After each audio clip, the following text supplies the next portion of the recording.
There's that noise that's been keeping me up for a week. And running up the water bill. In this video, I'm going to show you how to fix this problem and save some money on your water bill as well. So without further ado, let's dive right in.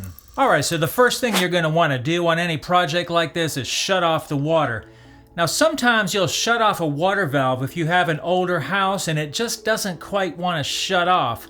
I've ran into that a lot actually. You only have a couple of options. You can either shut off the main water source for the whole house, or you can replace the valve. Sometimes those valves can be fixed. I usually replace them, but there are rebuild kits for some of them. Just depends on which one you have. This one works, so we're just going to shut it off.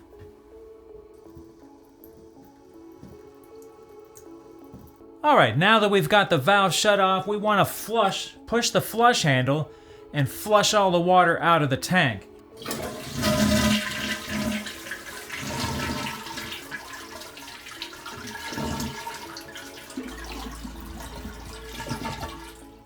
And all you have to do is just keep holding the handle down until the tank is empty.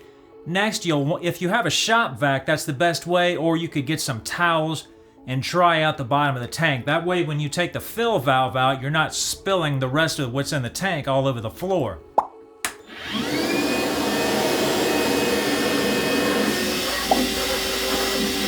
Next, you'll probably want to have some rags on the floor just to catch any water that might fall and go ahead and undo your supply line. You can usually get this done with your hand. These should only be finger tight or hand tight.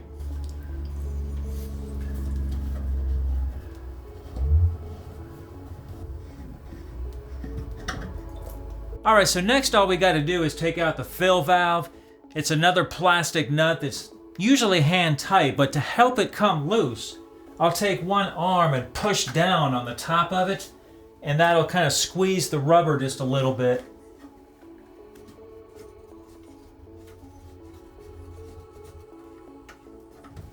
And that puppy will come loose a lot easier. So now it's kind of free to come on out of there. Right. Just like so. And we can take that straight to the trash, right? Alright, so here's our new valve right here. It's very simple. Just make sure you've got this rubber washer with this little thing pointed down so that that goes into the tank. And then to adjust the height, all you got to do is slide that ring up like that. And you can pull that. And then don't forget to slide the ring back. Otherwise, you're going to have a whole lot of sadness when you go to hook this up. Or if somehow it doesn't blow out the top, it'll do it after you're gone to dinner. You can be sure of that. So what I usually do is I'll adjust the top of this approximately to the height of the top of the tank, and then I'll check the water level. There's a water line right on here that gives you an idea where you want to be. You should be pretty close to that. So we'll go ahead and check our height here. That's probably about good right there.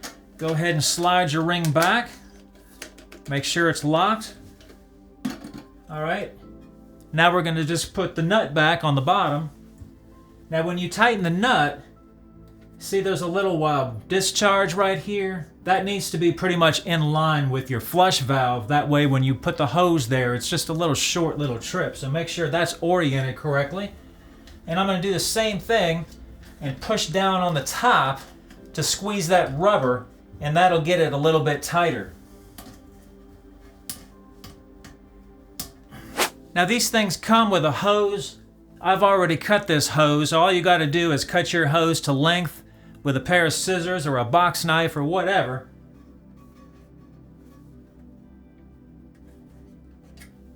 That looks about right. And we'll hook our water line back up and see what we got.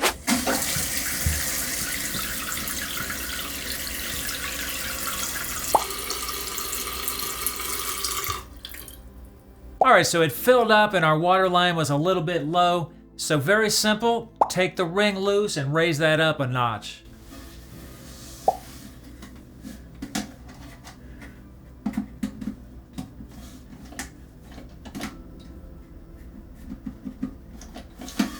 Make sure and put the ring back and make sure it's locked. And we'll try it again.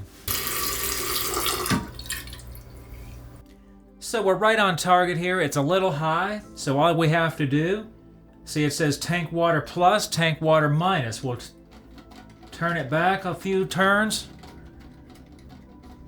Then we'll flush it and see what it does.